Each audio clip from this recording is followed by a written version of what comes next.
Olá família, graça e paz, tudo bem? Eu sou Wellington Santos, seja bem-vindo ao Libermídia Brasil e hoje mais uma aula do livro de Tessalonicenses. Hoje nós vamos falar do primeiro capítulo desse livro tão importante do qual nós vamos estudar hoje aqui, mas primeiramente eu quero pedir a você um simples favorzinho, não se esquece de deixar o seu like, se inscrever no canal e ativar o sininho das notificações, porque se você ainda não está inscrito aqui, o que você está fazendo, gente? Que você ainda não está inscrito aqui no canal. Então se inscreve aí para a gente poder, ter essa parceria aí de todos juntos estarmos estudando a palavra de Deus todos os dias aqui no Libermídia Brasil, tá certo?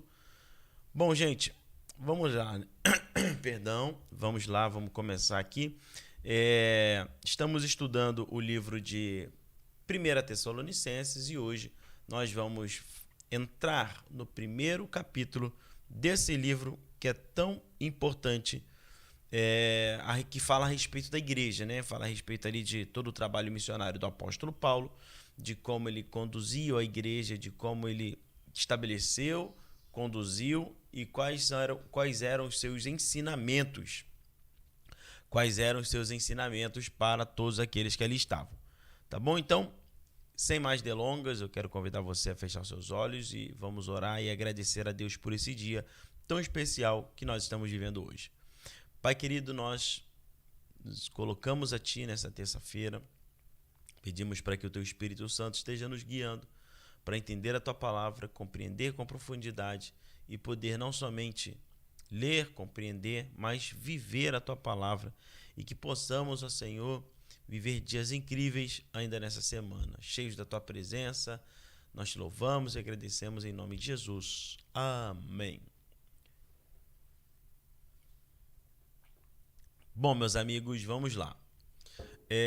Nós vamos hoje fazer a leitura, de 1 Tessalonicenses capítulo 1, do versículo 1 ao 10, mas como você sabe, a gente está estudando aqui versículo a versículo e pode ser que não dê tempo, de ler todos os versículos, mas nós vamos deixar para a aula de amanhã e para as outras aulas, como a gente tem feito até aqui. Nós falamos do livro de Atos, capítulo 17, que calma aí, rapidinho, deixa eu só... Atos, capítulo 17, que é quando nós... falávamos a respeito do cenário em que o apóstolo Paulo vivia, tá? Ali em Tessalônica, e como ele tinha pregado o evangelho. Então agora nós vamos entrar nessa parte tão importante sobre a marca de uma igreja verdadeira. Então se você está com a caneta e papel aí, anote para a gente poder fazer o estudo. O apóstolo Paulo ele entrou, na Macedônia por orientação do Espírito Santo. Como nós já havíamos visto aqui, ele tinha o desejo de ir para o Oriente. Deus leva o apóstolo Paulo para o Ocidente porque Deus tinha um plano sobre a vida dele e ali, Paulo começa a ter a orientação do Espírito Santo para pregar o Evangelho. Então, Tessalonicense era uma capital da província da Macedônia. Então, para plantar uma igreja foi estratégia do apóstolo Paulo. Na verdade, a gente viu aqui que é Deus quem escolhe os obreiros e dirige toda a obra. É Deus sempre que vai abrir as portas para a pregação e os corações para a mensagem. Em apenas 3 semanas em Tessalônica, o apóstolo Paulo plantou uma igreja que floresceu e espalhou sua influência para outras províncias, apesar da amarga perseguição que enfrentou. Tudo isso nós vimos aqui na aula passada. Então, se você não conseguiu acompanhar e está assistindo essa aula aqui hoje, eu peço que você volte, para as outras aulas para que haja então entendimento. Se você está aqui, volta lá para você poder entender. Vamos ver as marcas da igreja, seus atributos, seus luzeiros que devem clarear a caminhada da igreja ainda hoje. A igreja de Tessalônica é uma igreja modelo. Ao examinar o capítulo 1 desta carta, nós vamos tirar então algumas lições importantes.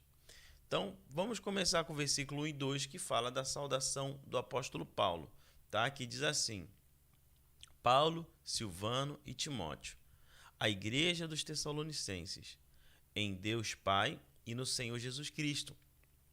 A vocês, graça e paz da parte de Deus e de nosso Senhor Jesus Cristo. Sempre damos graças a Deus por todos vocês, mencionando-os em nossas orações. Então, vale a pena a gente ressaltar 3 aspectos importantes nesses 2 versículos que nós lemos aqui, que são os remetentes da carta. O primeiro, aqueles que estão recebendo, né, a carta. Paulo, Silvano e Timóteo são os remetentes da carta, na verdade são os que estão enviando a carta. Silas e Timóteo eram companheiros de Paulo nessa viagem missionária e, por uma questão de fidalguia, o apóstolo insere o nome deles em sua missiva, né? Em sua missão ali para aquela cidade de Tessalônica. Os remetentes da carta eram homens fiéis a Deus e fiéis à igreja. Eram pastores e não exploradores do rebanho. Estavam prontos a dar a vida pela igreja em vez de viverem às custas da igreja. Perdão. Então aqui a gente já começa a ver aqui o primeiro cenário. Quem eram as pessoas que estavam enviando essas cartas? Pessoas que tinham responsabilidade com a igreja. Pessoas que sabiam do seu chamado, da sua vocação para com aqueles que ouviam a palavra de Deus. Tá? Então nós vimos aqui essas pessoas eram aqueles que estavam dispostos a morrer pela igreja, a dar a sua vida pela igreja, ensinando, discipulando, treinando, organizando. E eles não estavam ali para tirar, né, das ovelhas tudo o que elas tinham, né, deixar elas... Rapaz, pelo amor de Deus. Vamos lá. Esse negócio de ficar bocejando é muito ruim, né? Então eles não queriam tirar da igreja, viver às custas da igreja, mas eles estavam ali para pregar o evangelho. O sentido do nome romano Paulo é pequeno, tá? O significado dele, o sentido da palavra é pequeno. Alguns documentos o descreviam como um homem calvo e pernas tortas, forte na estrutura, pequeno no tamanho, com sobrancelhas e que se encontravam, nariz um tanto grande. Isso me lembra um pastor amigo meu. Eu não vou falar aqui não, mas ele é desse jeito. Ele é baixo, tem as pernas tortinhas, assim, igual alicate, e tem uma baita de uma nareba. Mas vamos lá. Eu não vou falar o nome dele, que ele provavelmente vai ver esse vídeo e ele já vai me chamar no WhatsApp para me zoar.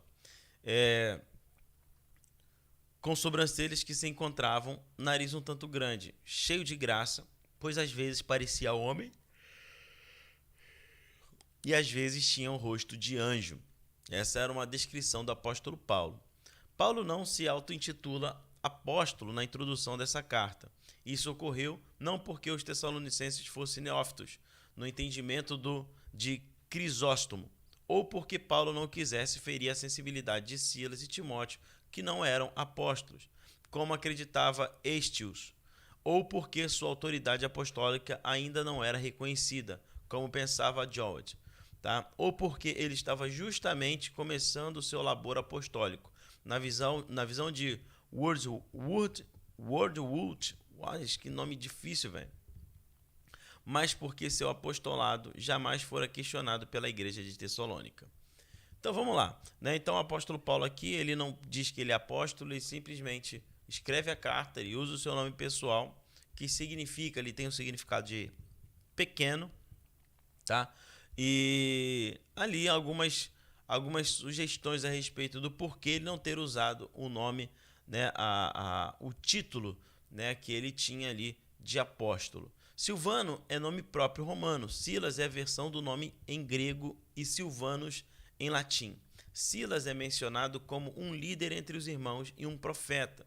Atos 15, no versículo 22 e o versículo 32 diz: então os apóstolos e os presbíteros, com toda a igreja, decidiram escolher alguns dentre eles e enviá-los a Antioquia, com Paulo e Barnabé. Escolheram Judas, chamado Barsabás, e Silas, 2 líderes entre os irmãos. Versículo 32. Judas e Silas, que eram profetas, encorajaram e fortalecer os irmãos com muitas palavras, tá bom? Então aqui a gente tem quem era Silas. Ele também era um cidadão romano, Atos 16, versículo 37. Mas Paulo disse aos soldados: sendo nós cidadãos romanos, eles nos açoitaram publicamente sem processo formal e nos lançaram na prisão. E agora querem livrar-se de nós sorrateiramente? Não, venham eles mesmos e nos libertem. Então Paulo está dizendo aqui que eles eram também cidadãos romanos. Ele acompanhou Paulo na segunda viagem missionária, está falando de Silas, tá? No lugar de Barnabé. Atos capítulo 15, versículo 40, diz assim: mas Paulo escolheu Silas e partiu, encomendado pelos irmãos à graça do Senhor. E também foi preso e açoitado com Paulo em Filipos. Olha como é que era delicioso, né, acompanhar o apóstolo Paulo. A gente tem aqui um profeta, um homem de Deus, que acompanhou a voz apostólica, o seu líder, e ele também, além de ter muitas semelhanças de lugar, de onde eles nasceram, da sua história ali, ele também foi açoitado. Lá no versículo, em Atos 16, no versículo 19 e 24, diz assim, ó, percebendo que a sua esperança... Deixa eu ver se eu consigo arrumar esse áudio aqui. Som, teste, teste, teste, som. 1, 2, testando, teste, som. Som, teste, teste, som.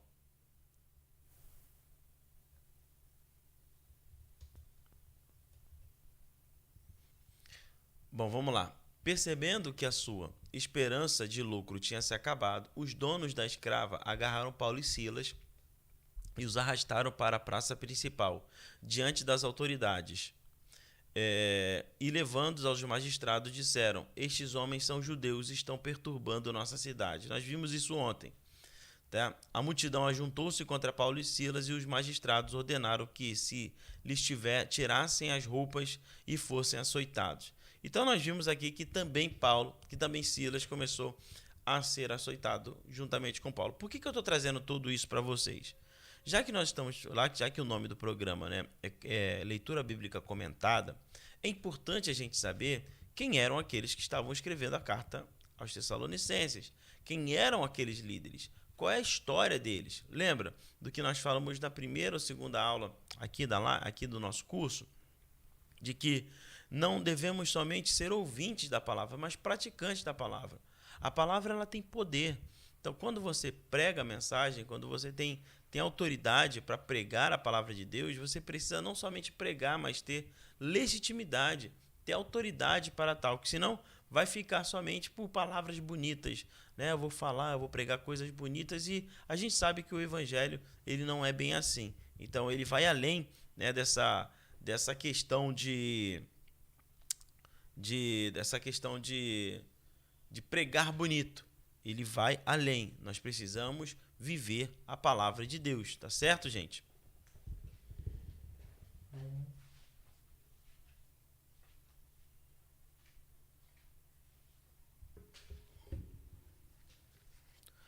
Opa, deu uma falha aqui, mas já tô voltando, calma aí. Bom, já voltei aqui, então vamos lá. Vamos continuar. E enganjou-se, além de ter sido açoitado junto com Paulo, ele também se enganjou com Paulo na evangelização de Tessalônica, Bereia e Corinto. Seu ministério em Corinto é mencionado com honra por Paulo em 2 Coríntios capítulo 1, versículo 19, que diz assim: pois está escrito: destruirei a sabedoria dos sábios e rejeitarei a inteligência dos inteligentes. Tá? Deixa eu ver se é isso mesmo. Eu anotei errado, calma aí.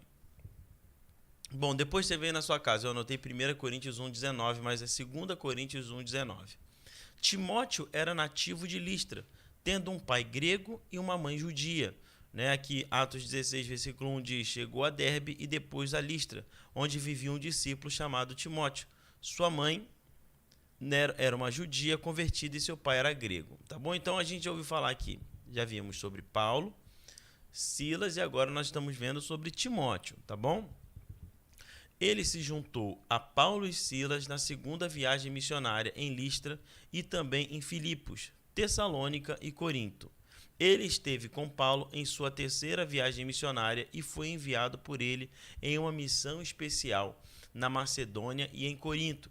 Atos capítulo 19, versículo 22. Então enviou a Macedônia 2 dos seus auxiliares, Timóteo e Erasto, e permaneceu mais um pouco na província da Ásia. E também nós temos aqui em 1 Coríntios capítulo 16, versículo 10. Se Timóteo for, tomem providências para que ele não tenha nada que temer enquanto estiver com vocês, pois ele trabalha na obra do Senhor, assim como eu. Então, Timóteo acompanhou Paulo na Ásia em sua última viagem missionária, Atos capítulo 20, versículo 4, sendo acompanhado por Sópatro, filho de Pirro, de Bereia, Aristarco e Secundo, de Tessalônica, Gaio de Derbe e Timóteo, além de Tíquico e Trófimo, na província da Ásia. E ele estava com Paulo em sua primeira prisão em Roma, quando este escreveu suas cartas aos Filipenses e Colossenses. Então, Filipenses capítulo 1, versículo 1 e Colossenses capítulo 1, versículo 1. Paulo e Timóteo, servo de Cristo Jesus, a todos os santos em Cristo Jesus que estão em Filipos, juntamente com os bispos e diáconos. Agora, Colossenses capítulo 1, versículo 1. Paulo, apóstolo de Cristo Jesus, pela vontade de Deus, e o irmão Timóteo. Depois, Timóteo residiu em Éfeso. 1 Timóteo capítulo 1, versículo 3, que diz: partindo eu para a Macedônia, roguei-lhe que permanecesse em Éfeso para ordenar a certas pessoas que não mais ensinem doutrinas falsas, de onde foi chamado para acompanhar Paulo em Roma, antes de seu martírio. 2 Timóteo capítulo 4, versículo 9 a 21, você lê aí depois na sua casa. 2 Timóteo capítulo 4, do versículo 9 ao 21. Então nós vimos aqui quem eram os remetentes da carta. Lembra? 3 aspectos importantes do versículo 1 e 2 de 1 Tessalonicenses que nós acabamos de ver aqui agora. E aí agora nós vamos ver os destinatários da carta. 2 características devem nos chamar a atenção quanto aos destinatários dessa carta. A primeira delas era uma igreja do povo, tá? Paulo não se dirige à igreja em Tessalônica, mas à igreja dos Tessalonicenses. A igreja não é um prédio ou uma instituição. Deixa eu baixar aqui meu...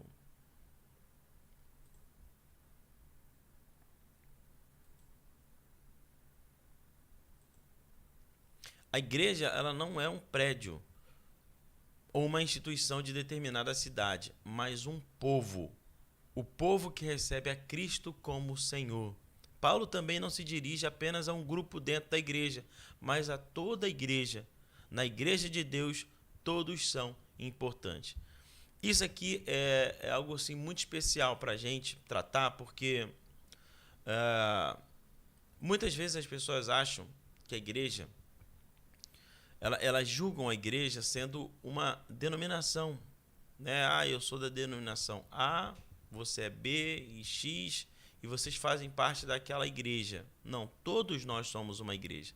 A igreja não são paredes, a igreja não é um local, a igreja são pessoas, somos nós. Quando estamos unidos, quando estamos juntos, nós fazemos parte da igreja, do corpo de Cristo. Isso é muito importante você guardar, porque há muitos daqueles que já deixaram de congregar. E quando essas pessoas deixam de congregar, elas, na verdade, elas estão usando uma desculpa de que muitas vezes foram feridas numa denominação para ficarem distantes dos seus irmãos, distantes daqueles que Deus colocou no nosso caminho para que a gente pudesse aprender a andar, a caminhar, a desfrutar, a suportar. A igreja não é um lugar de pessoas perfeitas. A gente sabe disso, eu já cansei de ouvir quando era criança, que a igreja é um hospital, é um lugar onde as pessoas, uma denominação, é um hospital onde as pessoas vão se juntar ali, e aprender a conviver umas com as outras. E isso é a igreja. O apóstolo Paulo, ele traz esse ensinamento para nós. Quando começa a reforçar que essa carta ela vai direcionada à igreja, ao povo, às pessoas que ali congregavam. E aqueles que não congregam estão distantes, mas o apóstolo tem a preocupação de enviar essa carta justamente às pessoas que estavam juntas, congregando e que viviam as suas dificuldades. E esse é o papel importante da igreja na sociedade. Nós não podemos esquecer disso. Ah, mas igreja, eu faço parte da igreja Bola de Neve, então, você faz parte da sua igreja porque eu tenho a minha igreja. Não, todos nós fazemos parte de um corpo. Obviamente, cada denominação tem a sua doutrina, tem as suas regras, os seus métodos bíblicos, tá? Tem que ser métodos bíblicos, mas de qualquer forma, todos nós somos um povo, uma família, tornando-nos uma igreja. Howard Marshall diz que a frase genitiva descreve a igreja em termos das pessoas que a compunham, ou seja, um grupo local de pessoas. Então a igreja é um grupo local de pessoas, tá bom? Não se esqueça disso porque é importante. E o segundo grupo, de destinatário da carta, era uma igreja estabelecida por Deus. Então, primeiro, era uma igreja estabelecida por pessoas, a igreja do povo, e depois uma igreja estabelecida em Deus. A igreja estava em Deus Pai, nosso Senhor Jesus Cristo. A igreja não tem vida própria, ela vive em Deus. Ela depende de Deus e caminha para Deus. William Barclay, ele diz que Deus é a verdadeira atmosfera em que a igreja vive, se move e existe. Olha que interessante isso. Assim como o ar está em nós e nós no ar, e não podemos viver sem ele, assim também a igreja verdadeira está em Deus e Deus na igreja verdadeira. Para a igreja não há vida sem Deus. E aí, quando uma igreja não tem Deus, ela inventa suas próprias doutrinas para manter o grupo fechado, para manter o grupo junto, e isso de forma alguma é a igreja, tá? Porque Deus ele precisa ser e estar no centro de todas as coisas. Se a igreja não estiver estabelecida em Deus, ela vai estar estabelecida em homens. Logo, estabelecida em homens, ela se transforma num problema. Um problema para as pessoas que ali frequentam e também um problema para a sociedade, tá? Por conseguinte, uma igreja que não está estabelecida em Deus Pai e no Senhor Jesus Cristo não é uma igreja genuína, como eu acabei de falar aqui. Uma organização eclesiástica pode parecer igreja, pode agir como igreja, pode falar como igreja, mas se esse fundamento está faltando, então ela não é uma igreja, tá certo? Se ela não estiver vivendo em Deus, estabelecida em Deus, ela é tudo menos uma igreja. Ela é uma organização, ela é uma instituição, mas não é uma igreja, tá bom? Vamos entender então também um pouco sobre a bênção dessa carta. O apóstolo Paulo roga a Deus a graça e a paz para a igreja. Graça é o favor imerecido de Deus. Paz é o resultado da graça. Graça é a causa e paz é o efeito. Segundo o escritor William MacDonald, essas duas bênçãos falam da causa e do resultado da salvação. Quando estamos debaixo da graça de Deus, temos paz com ele. William Hendrickson, ele torna esse conceito cristalino. A graça é a fonte e a paz é a corrente de água que emana desta fonte. Amém? Então o apóstolo Paulo começa desejando ali a bênção de Deus, a bênção da graça, o favor imerecido. A graça também ela é o poder de Deus que se manifesta no meio das nossas fraquezas. Uma igreja que está vivendo dificuldade, uma igreja que está passando por perseguição, uma igreja que está vivendo um período onde muitas pessoas estão se opondo contra ela, ela precisa dessa graça. É a graça de Deus. É o poder de Deus que vai se manifestar no meio das nossas dificuldades, no meio das nossas fraquezas. Amém? Howard Marshall diz que para o judeu a paz era o bem-estar espiritual que provinha de um relacionamento certo com Deus. Para o cristão, expressava abrangentemente a reconciliação com Deus e as bênçãos consequentes dadas ao seu povo por intermédio da sua ação grandiosa em Cristo. Amém? Então, enquanto para o judeu a paz era a paz de espírito, para nós cristãos é a reconciliação com Deus. e também as bênçãos que vêm por meio dessa conexão do homem para com Deus. Você está entendendo aqui? Até aqui está tudo certo? Então não se esquece, você que está aqui junto comigo, de deixar o seu like, se inscrever no canal, ativar o sininho das notificações e compartilhar esse vídeo para quantas pessoas você puder. Tá certo, gente? Então vamos lá, vamos retornar aqui. Vamos ao versículo 3 ao 5. Vamos fazer a leitura dele aqui para a gente entender. Lembramos continuamente, diante do nosso Deus e Pai, o que vocês têm demonstrado, o trabalho que resulta da fé, o esforço motivado pelo amor e a perseverança proveniente da esperança em nosso Senhor Jesus Cristo. Sabemos, irmãos, amados de Deus, que Ele os escolheu porque o nosso Evangelho não chegou a vocês somente em palavras, mas também em poder, no Espírito Santo e em plena convicção. Vocês sabem como procedemos entre vocês em seu favor. Vamos ver aqui três pontos fundamentais desse texto que nós acabamos de ver, tá? Um testemunho formidável. A igreja de Tessalônica, embora ela vivia num período de novidade, era uma igreja nova na fé, de pessoas que estavam ali começando, tinha as marcas de maturidade cristã, porque ela possuía 3 virtudes cardeais da vida cristã: fé, amor e esperança. E aí você anote e vai ler lá em 1 Coríntios capítulo 13, versículo 13. Quanto ao passado, estava firmada na verdade, pois tinha colocado sua fé em Deus e agora estava trabalhando para Deus. Quanto ao presente, estava envolvida no amor de Deus e ao próximo. Quanto ao futuro, estava sendo alimentada pela expectativa da segunda vinda de Cristo. Howard Marshall define essas 3 virtudes assim. Preste atenção.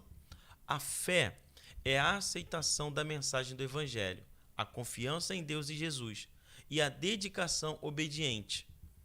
O amor é a afeição que é expressa no cuidado altruísta de alguém, o tipo de amor que o próprio Deus demonstrou ao enviar Jesus para morrer por nós. Os cristãos devem demonstrá-los uns aos outros e para todos os homens. E sua atitude diante de Deus deve ser da mesma qualidade, expressando-se em completa devoção a Ele. A esperança é a expectativa confiante de que Deus continuará a cuidar do seu povo e que o fará vencer as provações e os sofrimentos até chegar à bem-aventurança futura na sua presença. Legal demais, né, gente? Então esse aqui é um texto de Howard Marshall falando sobre essas questões que nós acabamos de abordar aqui, sobre a fé, a esperança e o amor. Tá bom? A fé, o amor, a esperança e o amor, enfim, é um cenário de como estava a igreja de Tessalônica naquela época. Então vamos analisar essas 3 questões aqui. A fé produz obras. Anote aí se você está com o caderno. Quando uma pessoa crê verdadeiramente em Jesus, ela se torna operosa no reino de Deus. Matthew Henry, ele diz que onde quer que exista uma fé verdadeira, encontramos obra, pois a fé sem obras é morta. Tiago capítulo 2, 14. Salvação conduz ao serviço. Quanto mais robusta é a fé que um povo tem em Cristo, tanto mais dedicado é seu trabalho para ele.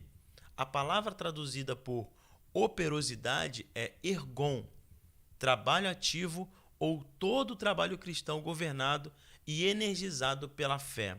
Mais uma vez, ele aqui, William Hendrickson, diz que cuidar dos doentes, consolar os que estão à morte, instruir os incultos, tudo isso e muito mais ocorre à lembrança. Nós devemos, então, contudo, considerar os versículos 6 e 10 desse capítulo que nós vamos ler, porque parece que o apóstolo se refere, sobretudo, à obra de propagar o evangelho e de fazer isso até mesmo em meio à terrível perseguição. Isso sim foi uma obra resultante da fé. Então o que nós vimos até aqui é que a fé em Deus ela vai produzir obras. Isso não quer dizer que tua obra vai depender da tua salvação, porque nós sabemos que a salvação vem por meio da fé.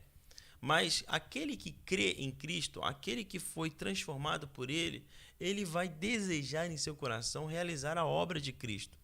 Ele precisa criar, ele precisa ter frutos, ele precisa fazer com que mais e mais pessoas conheçam a palavra de Deus, conheçam a Jesus, a esse a quem essa pessoa conheceu. E você faz isso como? Através do testemunho, exercendo um bom trabalho, tendo caráter, tendo manifestado os frutos do Espírito, como nós vemos lá no livro de Gálatas. Então, a fé sem obra, ela é morta, porque a obra, ela vai comprovar que você tem fé. A gente vê isso em Tiago capítulo 2. É pelo trabalho, é pela obra que você percebe se a pessoa tem ou não fé. Amém? Então é aquela pessoa que fala assim, poxa, eu creio que Deus vai me dar a oportunidade de emprego. E ela fica sentada no sofá.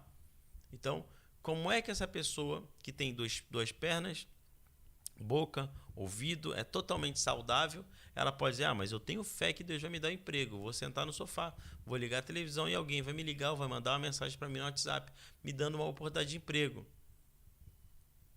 Isso não é... esse tipo de obra que você está fazendo não demonstra que você tem fé. Agora, o que vai demonstrar que você tem fé? Poxa, Deus, eu oro por uma oportunidade de emprego. Senhor, eu quero trabalhar no setor tal, na empresa tal. Você vai lá, você entrega o teu currículo, você participa da entrevista, você estuda para fazer determinada prova.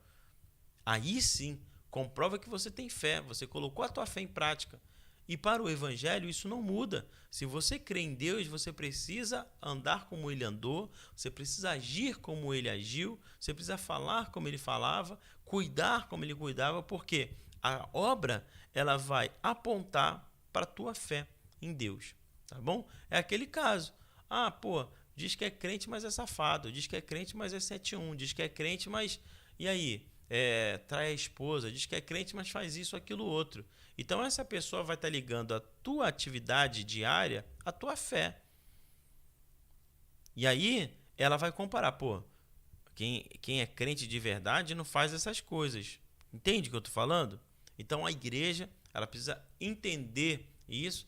E nesse momento a igreja de Tessalônica estava vivendo um período assim bom referente a esse ensinamento do apóstolo Paulo. A segunda coisa aqui é que o amor produz serviço intenso. Então nós vimos que a fé produz obra e agora o amor produz serviço intenso. Desculpa. A palavra usada por Paulo para abnegação é kopos, K-O-P-O-S, trabalho exaustivo, labor.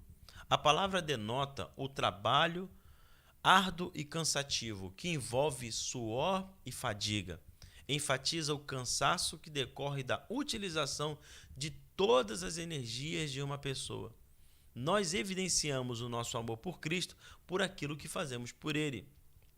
Nós demonstramos amor ao próximo não apenas com palavras, mas com atitudes concretas de serviço. Amém? Então, o amor, ele produz um serviço intenso. Você faz com intensidade. Você dá o teu melhor. Você não faz de qualquer jeito. Porque você ama. Você se dedica. Você escolheu, você optou viver dessa forma. Quem ama faz de tudo para que dê certo. Quem ama, acredita, dá o seu melhor. Não faz 90%, 99%, faz 100%. Porque o amor, ele não é um sentimento. Grave isso. O amor, ele é ele não é uma decisão, ele não é um sentimento, ele é uma decisão, uma escolha. Eu escolho amar você, independente se você é feio, é bonito, é negro, é branco, é azul, é amarelo, é assim ou é assado. Eu decidi amar você. Deus decidiu nos amar através de Cristo Jesus, independente das nossas falhas, da nossa raça, da nossa língua, do nosso jeito, da nossa personalidade. Independente a tudo isso, o amor de Cristo produziu um serviço intenso. E esse serviço foi tão intenso que o levou à morte. Presta atenção nisso, tá? Esse serviço intenso de Cristo o levou à morte. Então, nós precisamos entender o poder que tem no amor. Então, nós vimos que a fé produz obras e o amor produz um serviço intenso. E agora sobre a esperança, né? Ela produz uma paciência triunfadora. A igreja de Tessalônica estava com os pés na terra, mas com os olhos no céu. Ela servia no mundo, mas aguardava a glória do céu. Sua esperança não era vaga, mas firme. A palavra que Paulo usou para firmeza é uma das mais ricas da língua grega, que é upomone. Upomone. H-U-P-O-M-O-N-E, tá bom? Upomone, ou hupomone, enfim, que significa paciência triunfadora. Olha que legal. Fritz Heinicke diz que upomone é o espírito que suporta as coisas. Cadê? Não com mera resignação, mas com uma viva esperança. É o espírito que suporta as coisas porque sabe que elas estão a caminho de um alvo de glória. Olha que forte isso daqui. A esperança, ela produz uma paciência triunfante. A igreja, ela não vive somente na expectativa do agora, do que eu vivo nesse momento, mas ela aguarda a vinda do Messias, ela aguarda a vinda de Cristo, a sua segunda vinda, o dia em que nós seremos retirados desse lugar. É uma igreja viva, é uma igreja que produz, que tem obras, é uma igreja que é intensa, mas é uma igreja que também tem esperança naquele que virá, naquele que trará para nós o refrigério. Cara, isso é muito lindo, isso é especial. Não existe nada melhor do que uma igreja que espera pelo seu amado, uma igreja que espera pelo seu Senhor. E nós, como igreja de Cristo, nós ansiamos, nós esperamos, é o nosso dever ansiar. É o nosso dever ansiar pela presença de Deus. Amém? Ó, caiu até a aguinha aqui. Então, mais uma vez aqui, a fé produz obras, o amor, um serviço intenso, e a esperança produz uma paciência triunfante. Amém? Vamos lá dar uma olhadinha no versículo 4, né?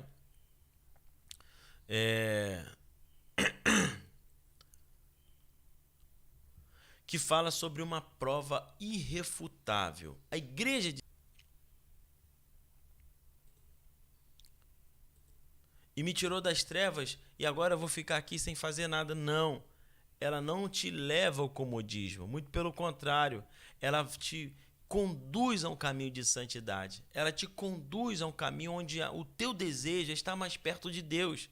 Enquanto o mundo, as pessoas querem se distanciar deles. Tem muitas pessoas que já ouviram falar de Deus, que já estiveram dentro da igreja, né, que participaram e de repente abandonaram. Elas entraram no modo de não Deus, eu não quero saber de Deus, eu quero viver a minha vida na loucura, na promiscuidade, Deixa eu ver o que está acontecendo aqui, que eu acho que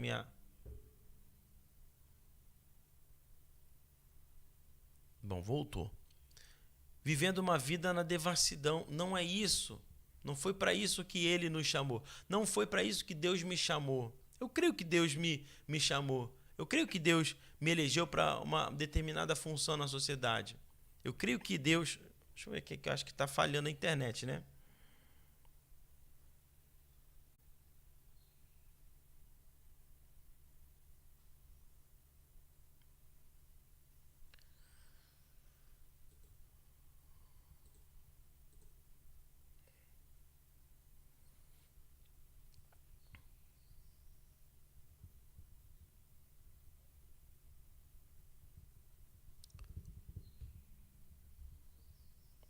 Misericórdia. misericórdia, né, gente?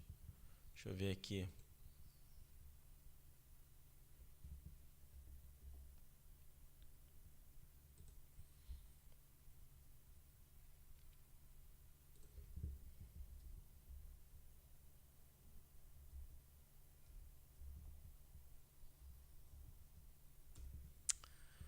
Não sei se vocês estão conseguindo me ouvir. Como é que tá aí para vocês? Deixa eu ver aqui.